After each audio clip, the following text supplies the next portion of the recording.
Bismillahirrahmanirrahim. Assalamualaikum warahmatullahi wabarakatuh. Waalaikumsalam warahmatullahi wabarakatuh. Berjumpa lagi di RMC Podcast bersama Bapak Dr. Abidin Wakano, kemudian Pak Ketua MUI dan Ustadz Mu'alim. Ya, dalam tema yang sama, bincang-bincang Ramadan. Pada podcast yang kedua ini kita akan berbicara, kita akan membahas terkait budaya menyambut Lebaran di Maluku. Ya, di sini langsung saja, bagaimana Pak? Apa kabar hari ini? Alhamdulillah, dalam keadaan sehat-sehat. Dan pertama sekali saya mengucapkan selamat menjalankan ibadah puasa bagi kita seluruh kaum muslimin wal muslimat, dan semoga puasa kita yang kita jalankan ini mudah-mudahan bisa diterima oleh Allah Subhanahu wa Ta'ala. Amin.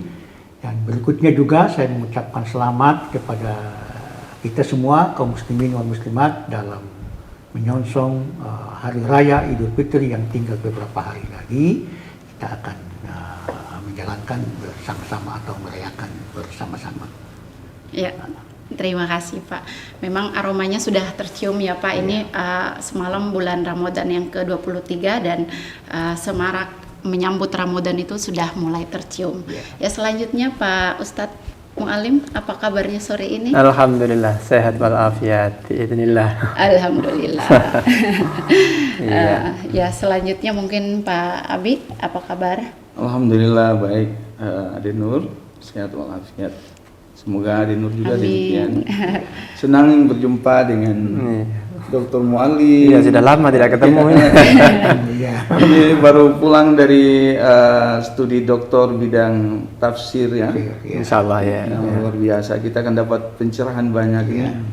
Dengan berjumpa dengan guru kita Pak Dr. Abdullah Latwaful, kita Ketua MUI. Ya, selaku Direktur RMC mengucapkan terima kasih. Terima kasih. Dialog kita yang kedua, gitu Adenus. Hari ini menjadi hostnya. Ya, mungkin kita perlu melihat, membahas fenomena budaya yang ada di Maluku, mulai bagaimana kita menyambut Ramadan, fenomena yang unik. Saya kira ada sesuatu yang unik dan itu harus kita gali bersama ya Pak, karena bagaimanapun juga Ustadz Mu'alim, Pak Dr. Abi, kemudian Pak Abdullah, selain sebagai ilmuwan, Ustadz, dan selain sebagai akademisi, tentu mereka juga bagian daripada masyarakat, mereka bagian daripada keluarga, bapak keluarga, dan tentu juga terlibat dalam aktivitas-aktivitas ini. Ya, mungkin saya langsung saja ke pertanyaan pertama ya Pak. Bagaimana sih persiapan Bapak dalam menyambut Lebaran yang tinggal beberapa hari ini? Ya, baik. Dalam rangka menyambut hari Lebaran, khususnya bagi kita umat Islam, itu sudah menjadi satu kebiasaan, suatu tradisi, ya, suatu tradisi budaya. Apalagi kita di Maluku ini, ya. Itu jauh sebelumnya itu sudah melakukan persiapan-persiapan, baik itu persiapan kepada keluarga sendiri, apakah itu anak-anak, persiapan untuk nanti bisa menerima tamu-tamu kita yang nanti akan datang, ya. Kita bisa ibu-ibu bisa disibukkan juga dengan menyiapkan kue, masakan yang betul-betul disiapkan nanti untuk Lebaran. Apakah itu kalau di Makassar itu kan biasanya burat, ya. Kalau kita di Ambon, di Maluku ini kan ketupat, ya. Kemudian macam-macam lah makanan yang betul-betul disiapkan untuk keluarga. Tetapi di samping itu juga tamu juga itu sangat spesial. Ya, itu kebiasaan kita itu, ya, sampai kue-kue macam-macam yang dibuat, ya, untuk nanti menerima tamu. Dan tamu itu untuk kita di Maluku ini tamu kita itu bukan sesama Muslim saja, tetapi juga saudara-saudara kita yang beragama lain. Ini yang sangat unik, ya, dan kelihatannya itu sudah beberapa tahun terakhir ini, mungkin sudah ya setelah selesai 10 tahun yang terakhir ini. itu kelihatannya itu bahkan anak-anak yang datang ke rumah kita itu kalau saya mau melihat itu lebih banyak itu adalah dari saudara-saudara kita yang beragama lain. Itu kita datang, ya. Itulah nilai kemanusiaan itu, ya, ternyata sudah ditanamkan kepada mereka. Anak-anak kecil tapi mereka sudah datang untuk silaturahim. Ya, kalau kita di Islam itu kan saling memaafkan minal aidin wal faizin. Nah, itu keluarga kita di agama lain juga itu datang ikut sukacita merayakan sama-sama dengan kita. Jadi untuk persiapan persiapan bulan suci hari raya Idul Fitri itu berbagai macam yang kita persiapkan, baik keluarga, ya, kemudian kepada tamu. Di samping itu juga secara pribadi selaku umat yang beriman itu akhir-akhir malam-malam ganjil daripada bulan suci Ramadan itu kita lebih banyak meningkatkan ibadah-ibadah kita. Apakah itu dia iktikaf di masjid, kemudian di rumah juga selalu membaca Al-Quran, kemudian lebih akhir-akhir itu juga lebih ditingkatkan dia punya pemberian sedekah, infak dan lain sebagainya dalam rangka mencari pahala yang sebanyak-banyaknya dari Allah Subhanahu wa taala. Malam ganjil 21, 23, 25, 27, ya. Nah, itu umat Islam itu lebih meningkatkan. Nah, kemudian dilihat dari segi budaya juga itu ada sesuatu ciri khas yang sangat menarik dan unik. Itu istilah orang Ambon di Maluku sini itu malam 7 likur, ya, malam 7 likur. Malam 7 likur itu di kampung-kampung, saya dulu masih kecil, ingat, itu selalu kita pawai dengan obor, ya, kita pawai, kalau kita berzikir, ya, membawa takbir, walaupun belum malam takbiran, tapi sudah membawa zikir dan membawa takbir juga, itu sudah biasa di kampung-kampung. Ada satu desa di Maluku di sini, di Pulau Seram sana, Seram Barat, kalau tidak salah itu daerah Desa Luhu, ya, itu tradisi mereka.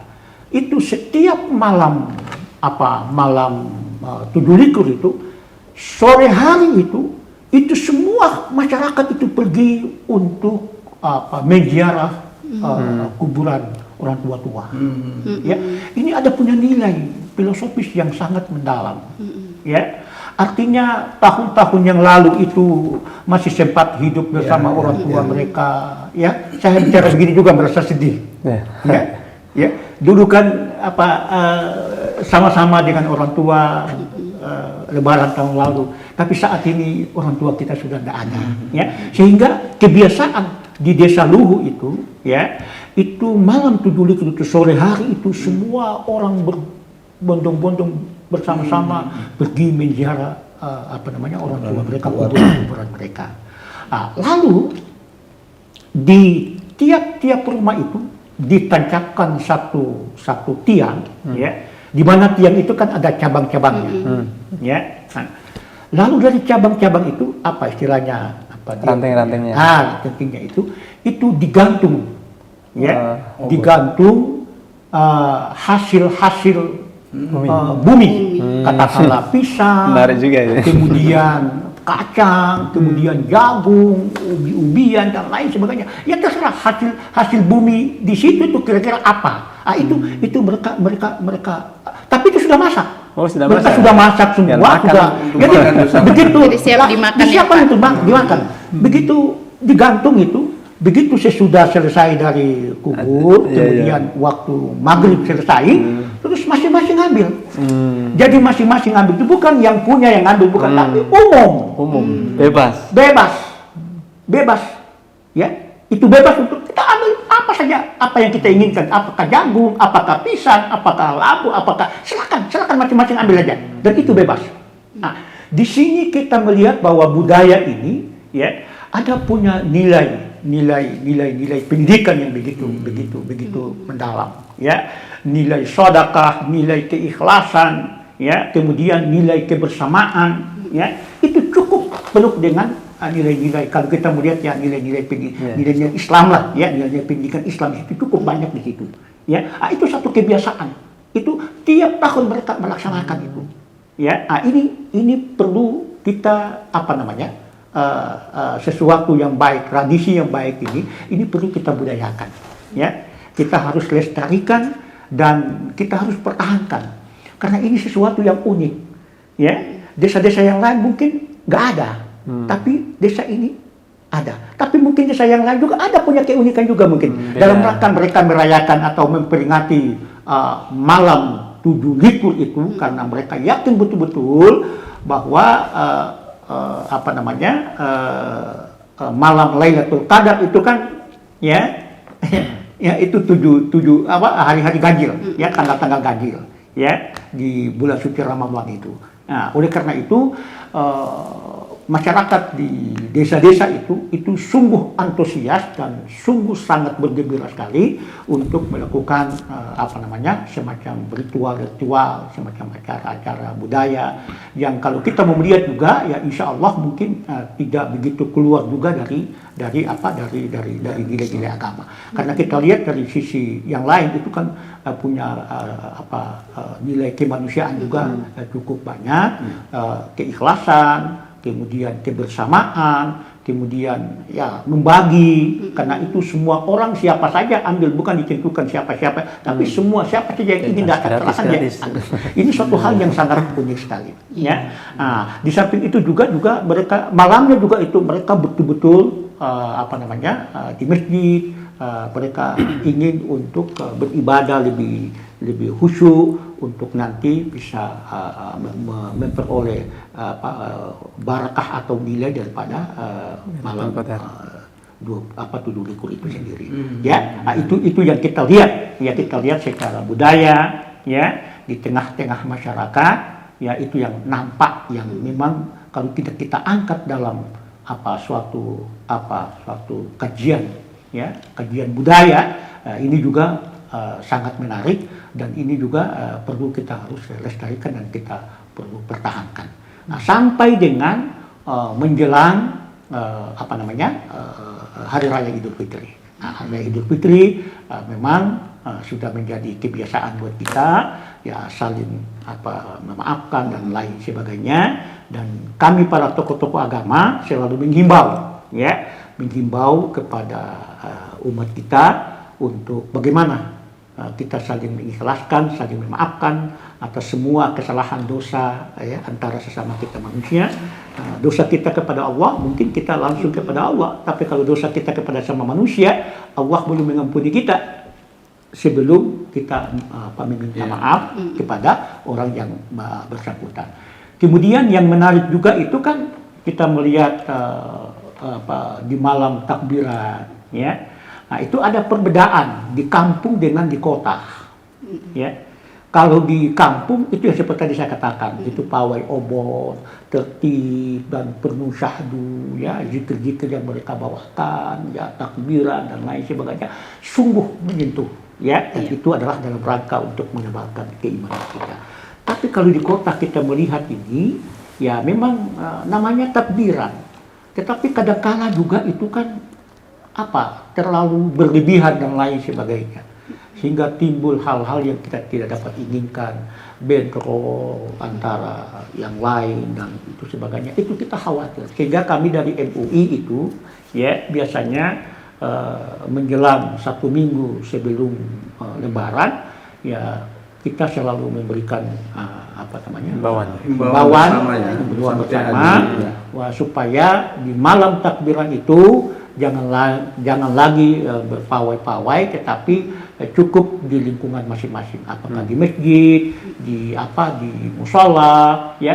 Namun demikian tetap saja yang namanya anak-anak muda kita itu tetap saja, tapi kita selalu bekerja sama dengan para pihak aparat, sehingga mereka bagaimana supaya bisa meng-cut jalur-jalur atau jalan-jalan yang Iya. betul-betul bisa. Iya. Kira-kira begitu. Ya, baik Pak Abdullah, sangat luar biasa kita melihat keunikan budaya, bagaimana nilai agama itu mentradisi dalam budaya ini menjadi satu hal yang menarik sehingga kita bisa menemukan pertemuan antara budaya dan nilai-nilai Islam. Selebihnya seperti apa persiapan yang dilakukan oleh Ustadz Mualim, mungkin beliau akan membahas bagaimana irisan antara tradisi dan budaya ini dalam pandangan Islam. Ya, mungkin langsung saja Pak. Sangat menarik tadi ya yang disampaikan oleh Ustadz Abdullah. Dan itu belum banyak saya ketahui karena saya berkutat di sini saja, tidak pernah ke kampung-kampung melihat tradisi itu begitu menariknya. Suatu saat kita jalan-jalan ke sana ya. Iya, insya Allah. Apa yang disampaikan tadi betul-betul suatu warna tersendiri yang kita temukan di Maluku. Pertama tentang persiapan kita menyambut Idul Fitri. Kita mulai dari tadi yang malam 7 likur itu. Karena saya tertarik di situ. Kenapa ada istilah malam 7 likur? Ini kalau kita kaitkan dengan syariat, memang ya banyak riwayat yang menyatakan bahwa di malam-malam ganjil 10 hari terakhir itulah insya Allah Lailatul Qadar. Makanya ada banyak misalkan iltamisuha fil asril awakhir. Jadi kita kalau misalkan ingin lebih serius ya untuk mendapatkan barokahnya Lailatul Qadar, kata Rasul, iltamisuha fil asril awakhir. Kita cari di 10 ya malam terakhir. Ada yang lebih spesifik lagi, yaitu iltamisuha fil autar. Jadi carilah di malam-malam ganjilnya. Jadi malam-malam ganjilnya ya malam 21, malam 23 yang tadi malam itu, malam 25, termasuk malam 7 likur. Malam 27 7 likur Ustaz ya. Dan malam 29. Nah, cuman ketika kita tarik pada madhab fikih, kemudian para ulama memilih mungkin ya saya yakin itu berdasarkan pengalaman spiritual masing-masing ya. Kalau dari kalangan Hanafiyah, kalau tidak salah itu malam 21. Makanya orang-orang Hanafiyah, pengikut madhab Hanafi itu biasanya malam 21 itu mereka lebih menggiatkan untuk menyambut keberkahan Lailatul Qadar, walaupun mereka juga melakukan di malam-malam yang lain. Kalau 27 insya Allah itu pendapatnya Imam Syafi'i. Ya, kalau kita di Ambon rata-rata kan amaliyahnya madhab Syafi'i semua saja. Jadi makanya dibahasakan malam 7 likur karena pendapat beliau kalau tidak salah malam 27 Ramadan itu. Nah, dan madhab-madhab yang lain kayak misalkan kalau dari kalangan tasawuf misalkan Imam Abdul Hasan Asyadzili itu memang berbeda-beda. Lihat kapan mulainya puasa, maka biasanya ada beliau menentukan berdasarkan pengalaman beliau Lailatul Qadar itu berbeda-beda. Imam Abdul Hasan Asyadzili sejak balik sampai meninggal kan terus bisa menemui Lailatul Qadar. Nah, yang perlu kita pertajam adalah bagaimana budaya tadi kita lihat dari sisi agama Islam. Memang di dalam Lailatul Qadar itu kan ada nilai pelipat gandaan yang luar biasa. Dalam surah Al-Qadr kan jelas Lailatul Qadri khairum min alfi syahr. Jadi perbandingan Lailatul Qadar dengan malam-malam biasa itu kan tidak dikatakan sebanding dengan 1000 bulan, tidak, tetapi lebih bagus. Ini kan luar biasa. Kalau misalkan Lailatul Qadar ya, Lailatul Qadar sebanding dengan 1000 bulan misalkan. Itu kita bisa menghitung 1000 bulan itu berapa tahun gitu kan. Bisa 80 sekian lah ya, 83 kan 80 sekian tahun. Tapi ini redaksinya kan khairun. Nah, kata khairun lebih baik daripada 1000 bulan, jadi kita tidak bisa membandingkan dengan 1000 bulan itu. Ini lebih bagus. Dan lebih bagusnya seberapa? Inilah rahasia Allah. Karena amaliyah di dalam bulan suci Ramadan itu memang Allah sendiri yang akan menilainya. Ya, as-saumu li wa ana ajzi bih. Dan itu jelas. Ya, puasa itu kata Allah dalam hadis qudsinya itu hanya untukku kata Allah. Dan aku sendiri yang akan membalasnya. Termasuk juga amaliyah-amaliyah yang berkaitan dengan puasa. Salah satunya tadi adalah keberkahan Lailatul Qadar. Itu satu. Jadi adanya tradisi itu, mengapa mereka bisa jalan membawa obor sampai malam berzikir. Memang salah satu amaliyah di dalam bulan suci Ramadan itu adalah membaca kalimah-kalimah thayyibah. Ya, arti amaliyah sunnah itu kan pahalanya seperti amaliyah wajib. Amaliyah wajib dilipat gandakan sampai 70 kali lipat. Terus tadi yang unik tadi, apa tadi? Ada satu pohon. Iya, kemudian ada kalau tidak ranting. salah istilahnya ujung tobu. Iya. Begitu ya? Ujung tobu ya. Bukan tebu ya. Ujung tobu. Orang Ambon bilang ujung tobu. Ujung tobu. Kalau bahasa Indonesia tebu. Tebu ya, sama berarti ya. Jadi memang tadi salah satu amaliyah di dalam bulan suci Ramadan, ya terutama di Lailatul Qadar adalah kalimah-kalimah thayyibah. Kita jangan sampai mulut ini kering dari kalimat thayyibah. Entah membaca Al-Qur'an, membaca tasbih, membaca tahmid, takbir dan sebagainya. Tapi amaliyah yang lain yang lebih berupa hal-hal yang bersifat material adalah sedekah. Sedekah. Dan sedekah itu ketika itu diberikan pada malam pada Lailatul Qadar ya, Lailatul Qadar itu kan nilainya juga sama seperti yang dijanjikan tadi. Khairum min alfi syahrin. Seperti kita sedekah ya, lebih baik daripada 1000 bulan. Makanya tadi tradisi itu mungkin biar disajikan secara menarik. Orang bisa ambil semaunya, mau pilih apa bisa. Kan kalau sedekah itu kan kalau bisa apa yang dibutuhkan oleh orang yang kita kasih. Kan itu. Sehingga dengan berbagai macam hasil bumi, orang kan memilih apa yang saya mau ambil. Nah, kalau sedekah sesuai yang dibutuhkan oleh orangnya, itu kan berarti lebih memenuhi apa istilahnya keinginan dari yang kita sedekahi. Insya Allah pahalanya lebih berlipat ganda lagi. Dan itu saya kira sangat bagus sekali, sangat bagus sekali. Yang terakhir berkaitan dengan malam takbiran itu ya. Mungkin Ustadz Abid lihat dari sisi yang lain dulu, nanti saya akan bisa menambahkan yang lain. Mungkin untuk sesi pertama ini masih seputar persiapan ya Pak. Ya. Artinya tadi yang dijelaskan Pak Dula itu terkait dengan kebiasaan ibu-ibu atau masyarakat Maluku dalam menyambut Ramadan. Nah Ustadz sendiri kan artinya masyarakat yang terakulturasi nih dengan budaya orang Maluku. Kalau persiapan Ustadz sendiri gimana nih? Apakah juga seperti 7 likur atau gimana? Iya. Kalau memang saya di sini kan sudah hampir 12 tahun ya. Tapi kadang yang pulang balik walaupun tidak lama di Jawa. Yang lama kemarin saja 3 tahun itu. Sebagai pribadi dan keluarga saya melihat memang banyak yang unik, tetapi tidak semuanya saya bisa mengikuti.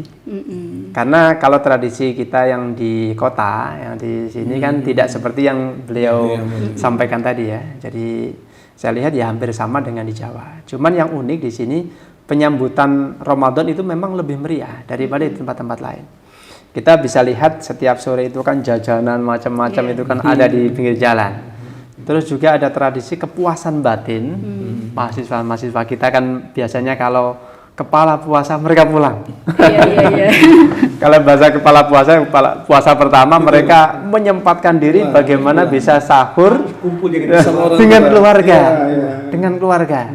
Nah, ini suatu penyambutan Ramadan yang sangat luar biasa. Karena apa?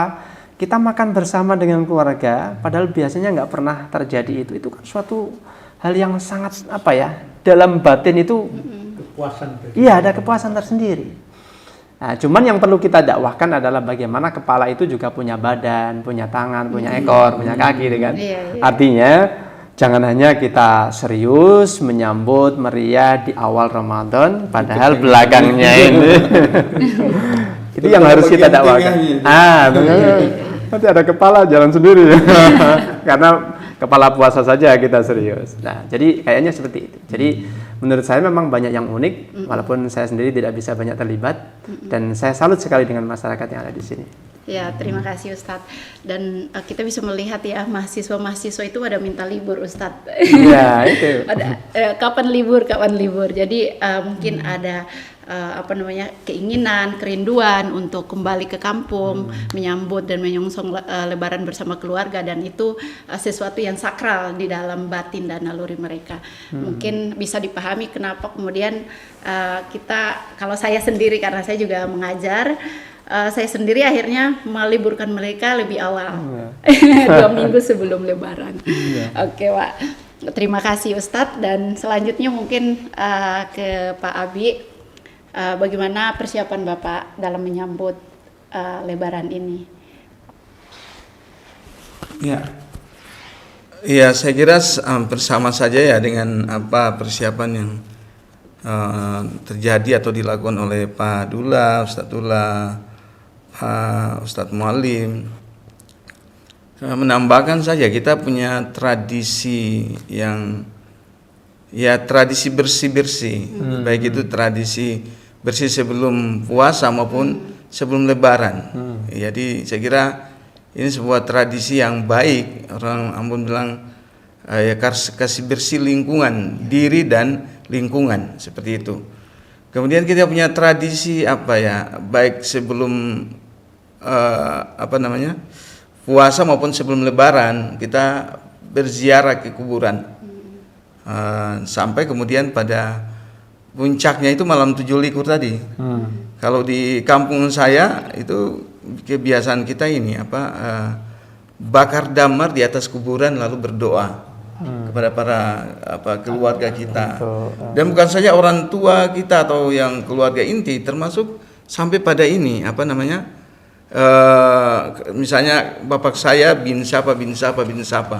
Itu kita kemudian baca minimal mengirimkan Al-Fatihah itu dalam tradisi. Jadi di situ pun kemudian kita akan tahu bahwa ternyata kita punya tali temani hubungan keluarga dengan siapa pada malam 7 likur tadi itu. Yang lain ya saya kira kesibukan biasa lah. Tadi kan kita akan menyambut ada tamu-tamu yang disambut Ustadz Dula tadi. Maka ya bukan saja ibu yang sibuk, termasuk bapak-bapak juga. Termasuk kita akan melihat berapa kantong kita yang tersisa. Itu biasa, karena itu ada dimensi sosial ya, dimensi sosial yang mesti kita lakukan. Yang menarik tadi disampaikan Ustadz Mualim dan Pak Dula tadi, dengan berbagai mazhab tadi, malam ganjil yang terakhir, malam di akhir-akhir dan malam ganjil tadi, malam 27 likur dalam tradisi kita yang oleh Ustadz Mualim disandarkan kepada Imam Syafi'i tadi, adalah kita mengembalikan spirit nilai-nilai kekeluargaan kita, silaturahim kita, ada dimensi ketauhidan tadi yang kita berdoa kepada Allah, tapi juga ada dimensi kemanusiaan, kita menghubung-hubungkan dan seterusnya, seperti itu. Saya kira ini ulama-ulama kita dulu dalam menyiarkan Islam itu luar biasa. Mungkin saya kira ini dalam istilah kaidah fikih bilang al-muhafazah al-qadimi salih wal akhdhu bil jadidil aslah. Saya kira ini kita perlu mempertahankan tradisi lama yang baik seperti ini dan perlu membuka diri untuk menerima sebuah tradisi baru yang lebih baik. Saya kira tradisi malam 7 likur menyambut Idul Fitri itu saya kira adalah bagian dari syiar. Nah, problem kita ini adalah menghadapi satu Syawal yang sudah disampaikan Ustadz Dula tadi. Menyambut satu Syawal ini saya sejak menjadi ketua PHBI Provinsi Maluku, ya, dengan Ustadz Dula kita sering berhadapan dengan problem. Takbir ini kan perintah Allah ya, yaitu Bismillahirrahmanirrahim, walitukmilul iddata walitukabbirullaha ala ma hadakum wa la'allakum tashkurun. Ini perintah Allah untuk kita bertakbir gitu. Tapi ini sesuatu mengumandangkan takbir, tahmid, tasbih kepada Allah, menyambut hari kemenangan dengan kekhusyuan, merendah di kehariban Allah. Tapi juga kita melihat sebuah fenomena sosial perubahan. Saya kira ini ini sebuah gejala apa ya? Gejala kota, di dalam mana gejala kota itu juga ada hedonisme, ada apa namanya hura-hura dan lain-lain sebagainya, sehingga terkadang kita tidak mendapatkan apa kehusyuan, nilai keagungan Allah yang kita mensucikan, yang muncul bukan, saya bilang bukan takbiran tapi bertakaburan. Nah, ini sesuatu yang saya kira agak beda dengan di desa ya, tapi juga dan raungan mobil motor kita sangat mubazir pada malam-malam seperti itu. Mestinya kita bersimpuh di kehadiran Allah dengan bertakbir, bertahmid dan bertasbih seperti itu. Selanjutnya kita akan menyimak penjelasan Ustadz Mu'alim terkait bagaimana dengan fenomena yang dijelaskan oleh Pak Dr. Abidin Wakano tadi terkait yang seharusnya takbiran itu disambut dengan penuh kekhidmatan, tetapi ada fenomena lain, ada misalnya arak-arakan motor dan bahkan mengakibatkan kecelakaan dan sebagainya. Ya, silakan Ustadz Mu'alim. Iya, memang sebenarnya kita salah memahami perintah ya. Walitakabirullah itu kan perintah untuk bertakbir. Berarti bertakbir itu apa? Mengucap Allahu Akbar. Yang diperintahkan adalah mengucapnya. Tetapi kemudian secara budaya itu kan bergeser menjadi takbiran. Akhiran an ini kan kata